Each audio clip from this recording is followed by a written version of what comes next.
Did you find enough hours in the day to do that? Well, this last academic year, this last fiscal year was devoted to straightening out the money.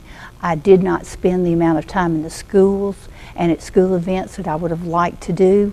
I did participate in what I could, and I enjoyed that part of it, and that kind of carried me over into the spreadsheets and the boxes of records. But it literally was a sorting out of a myriad of details and things that overlapped that would impact each other. It was like unraveling a ball of wax almost, and then getting it unraveled into streams that you can make sense of. The financial team that I had and the whole school system team, I cannot say enough to commend them, because people pretty quickly, there was not a lot of denial of we can't do this. It was we got to. And people worked and worked and worked long hours in the case of finance, and sometimes in human resource, every area.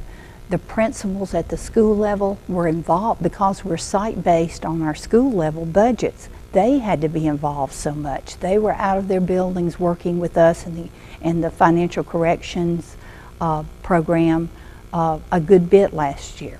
But we were ready now to audit 2009 on time in the fall, and so we're celebrating along the way. Wow, that is quite a feat. Now I know that also that that you and the school board and the employees, everyone took a pay cut this year. Yes, and that's happened certainly in a lot of businesses. How has the staff responded to that? They have responded very well. We were able to communicate as best we could from the beginning of the year. It was not without pain, though, however. What we needed to determine was the difference between the economic conditions and our lack of revenues coming in from the state versus our deficit. Truly, without the reductions in revenue, we would not have had to do the pay cut. Okay. We would have reduced the number of employees we have. That's the thing that's really remarked this year. We have much fewer people working every place. And with the exception of our high school, who is, because of the courses they offer, is very hard to reduce personnel, but they have had to reduce some of their classified staff. So everyone's doing a little more with less people. Now, we would have been able to keep our salary scale in range had it not been for reductions in the revenues coming from the state. And the state, obviously can't give what they don't have, and the economic conditions in our state are very challenging and in some cases alarming.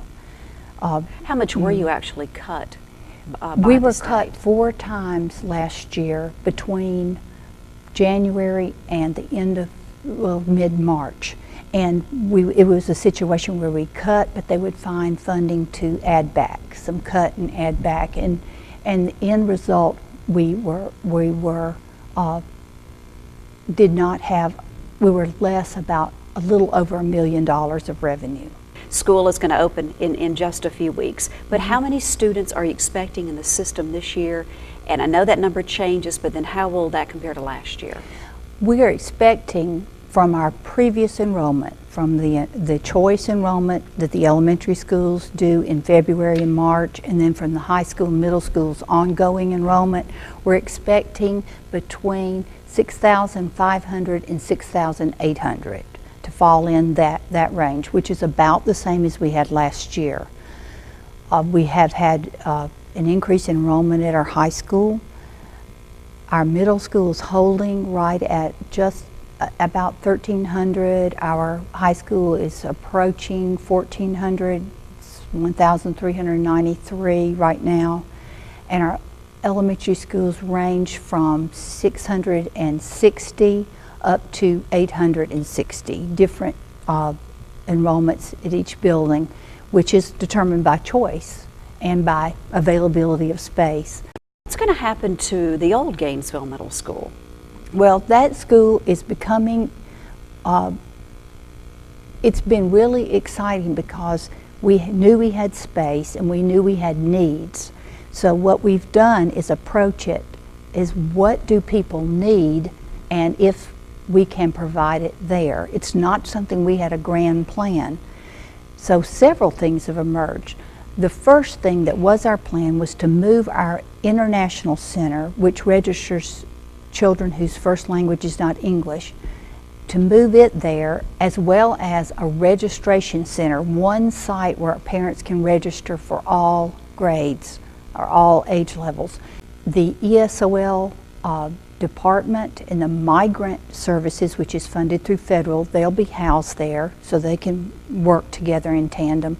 Our alternative school will be there in a small wing. At this time we have less than 10 enrolled at the beginning of the year, and our enrollment last year did not exceed 30. So that's a small program, 10 to 30 students. It will be housed there. The Alpine Center, which is a network psychological center for children with disabilities, it is for all of our region, our geographic region, 9th District, plus Forsyth County has some students there. It is leasing a wing of the building, so they will be there. Our high school ROTC program, which needed more space for training and for classrooms, they will be located there, so the ROTC classes will be there on site. And our daycare will be at the whole other end, so our employee daycare will be there as well. During this year, we will be developing, offering to a certain extent, but developing a non-traditional high school track classes that will go into that space. We have plenty of space at this time. The non-traditional high school track is a track that allows a student to condense their academic segments without the requirements for seat time, is what it's called, so that students can come in and concentratedly take their coursework, perhaps in the morning session or in the evening session, and still work. And many of our children that are not making it across the line in graduation are children whose family circumstances are so overwhelming that it requires them to help support the family. And that's the need that's emerged. It's not a large number of students, but it is a number of students that we know we will have to do something different for if we want to have 100% of our students to graduate from high school. Well, it sounds like you have a lot of options. Like you've really given the students a lot of options. And we have surveyed them and asked what they need, and we have some alternative programs in place that we partner with Hall County, but it's in the evening, and the majority of our students have told us they need to go to school in the morning, and they need transportation. Transportation is a huge barrier in getting that high school diploma when they're not in traditional high school. So we've surveyed the students, we've talked to their families, we know what we need to do. It's a small number, but we can offer a high school track there. So we are applying for and receiving a school code for the building, in that it will be a school, and students that are enrolled there, whether it be in the alternative program, whether it be the non-traditional, it will become our 8th school.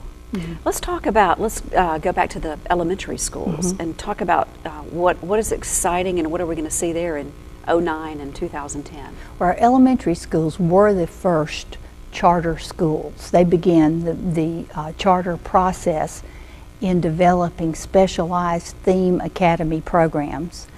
So they're deepening that. They have done such a wonderful job of offering elementary school standards in a different approach and a different emphasis. We've certainly